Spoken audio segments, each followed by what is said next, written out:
Welcome back to Nick Lenz's Comic Corner, Classic Less Known Classics. This is episode number 1681 and Doubleshot number 1500 and...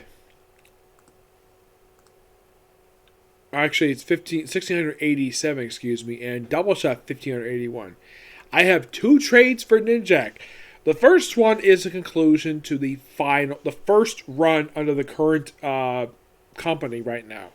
We have Ninjak Volume 6, The 7 Blades of Master Darque. Yep. And this book is like guest stars galore. Well, is this book or is this book here?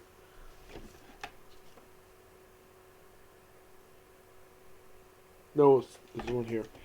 Mostly put for this one, it's basically Ninjak fighting this guy called Master Darque. They kind of go in the back and they basically reunite the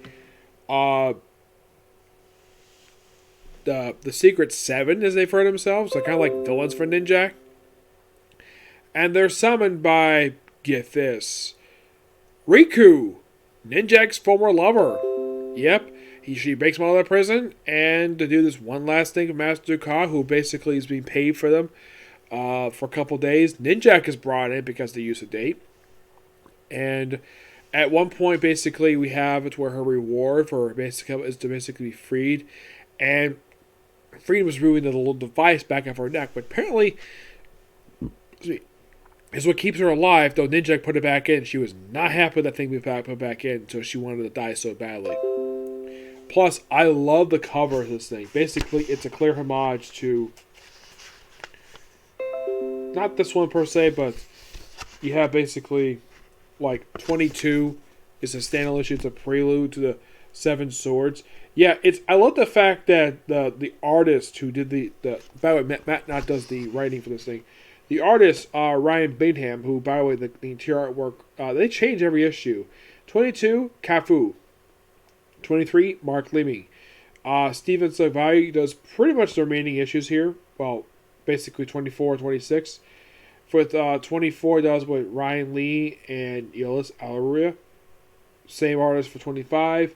26 is the same artist. And you have Kafu with David Barron.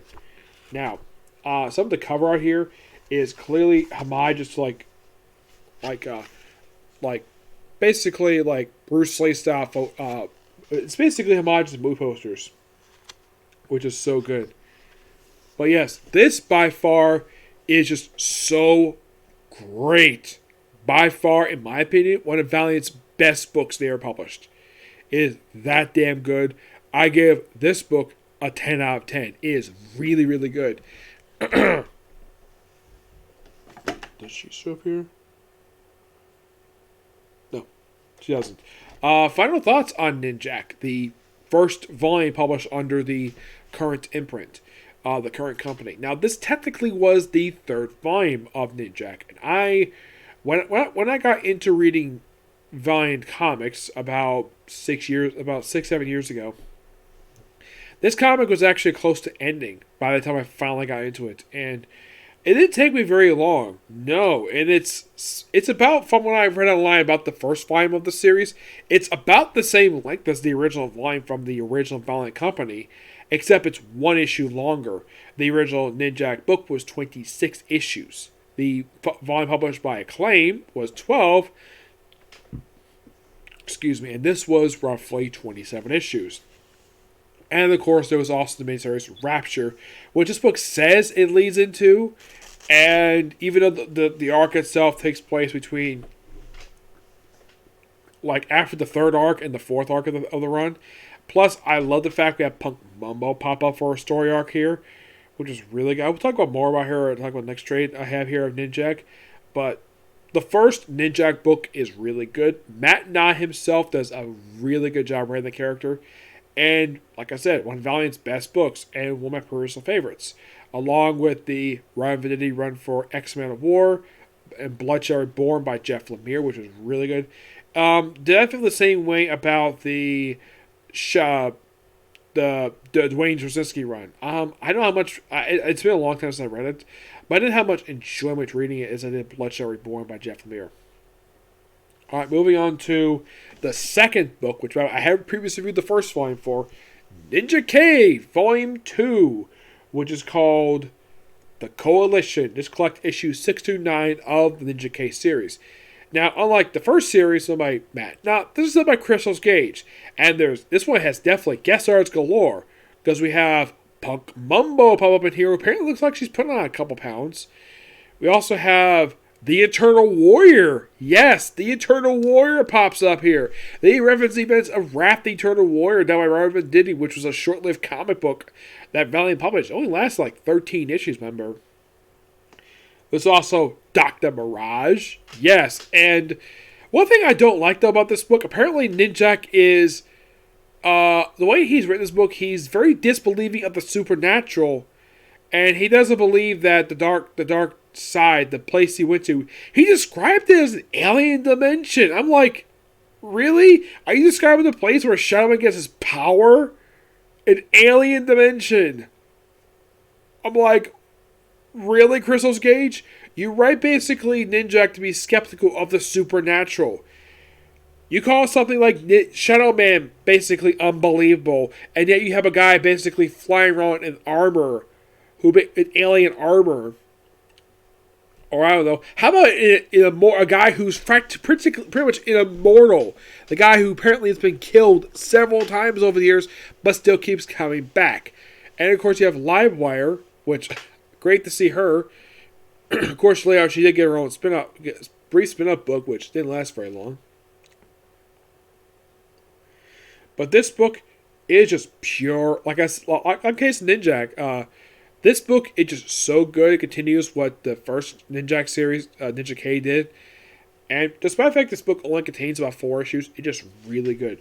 In case you're curious, though, who does the artwork, it's Juan Jose Reap, who does pretty much all of the issues in here. Yep. Though the interior artwork, based upon the... Let's show you basically some characters under this particular artwork. It's kind of weird of how the artist draws certain characters. Ninjak himself looks perfectly fine, but here's how he draws other characters. Like, here's Livewire, his girlfriend. She looks okay. Yeah, by far, aside from Ninjak, one of the more better drawn characters.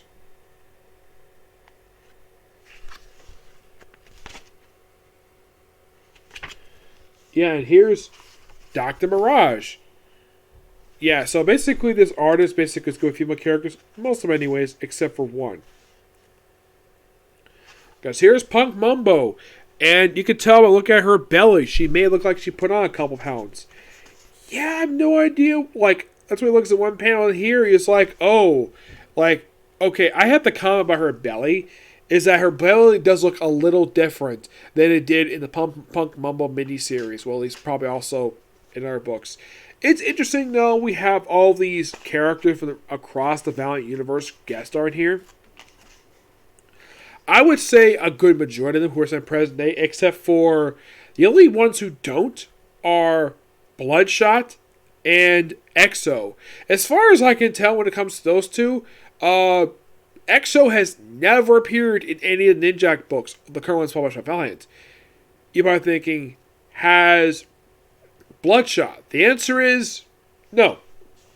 Ninjak has appeared in other books, but weirdly enough, the two primary, like, you might be thinking, okay, so has Shadow Man, the actual Shadow Man, physically appeared in any Ninjak books? No. Not really. It's weird though, like a lot of the other characters from Valiant books have appeared in this one, and yet not 3 of the big ones. Not Bloodshot, not Exo-Man of War, and definitely not Shadow Man. But yeah, this basically feels like basically the way Chris Gage writes is it's a superhero book, but Ninjak can be unbelievable. I'm going to get this book a 9.5 out of 10. We'll give it a 10 because it's just a really good story. It's just the way that Chris Gage writes Ninjak himself, where he is very disbelieving. There's also been mentioning about Ninja C, which I thought that was interesting. Yeah, but this book, just really good. I can't wait to get my hands on the rest of the trades that collect this one. I don't think it's as long. This run, from what I remember, I don't think it was as long as the The previous volume of the run. I don't think it was. Let me take a look here.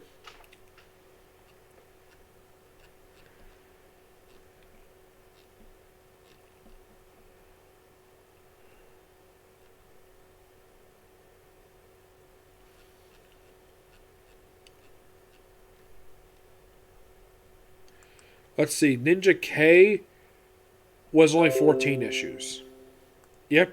So I think I have one more trade that collects issues from this run. Yes, it's just Fallout. And that's it. So basically one more for this one. And that's it. So basically I've already covered most of this very short series. And I should point out, though, that the previous Ninjak book ended in 2017. I thought it was 20. Yeah, it was basically 27 issues. I was correct about that. This volume was launched in... Because it seemed like it was not that long ago.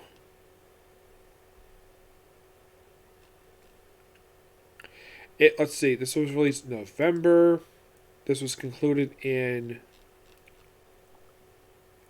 September. So basically, this book here, Ninja K, was only launched 2 months after the conclusion of Ninjak. Ninja K only lasted for like 14 issues.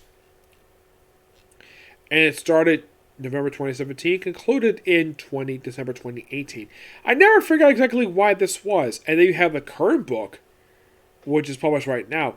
That only started just last year, and this was the first book in almost 3 years. The current book. Yeah. Though I love the covers for the current book. The interior artwork is not that good. Also, for some strange reason, I do not know why this is. And here's the weird thing, though, about this book.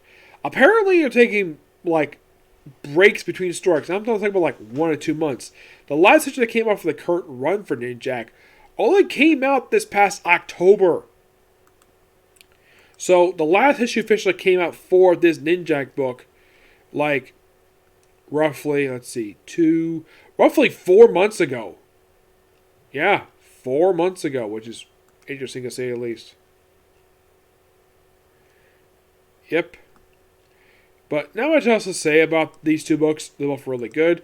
And I personally cannot wait to discuss the rest of this, basically with the next trade. Hopefully, I might get it next time I go to my local comic shop. But as in the case of getting my hands on, well, in the case of Ninjak books per se, excuse me, to review aside from this one, well, there is, I've already done Rapture. There is Killers. Yes, this spin-off miniseries, there's that, which was basically published between this book and, let's see, when did this book, it came out between this book and the current book. There is also Ninjak vs. Valiant Universe, which is not canon, and the Riku book. Yes, which was only just a few issues, and it was done by Colin Bunn, another Colin Bunn miniseries. Yep, I'm definitely looking forward to when I get a chance to review more stuff here. Yep. And you might be curious though, like, do they have any like brand spanking new characters make their debut in these few issues here? No.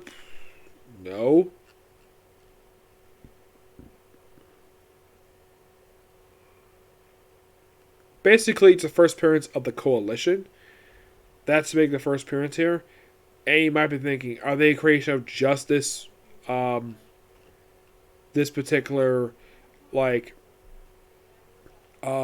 universe? Yes, it is. Their creation is universe. They're only new characters introduced here, but definitely can't wait to discuss Volume 3 when I get my hands on it. Okay, so that's it for this particular review. Stay tuned later on for my review for Shaman King. Okay, next video. Bye.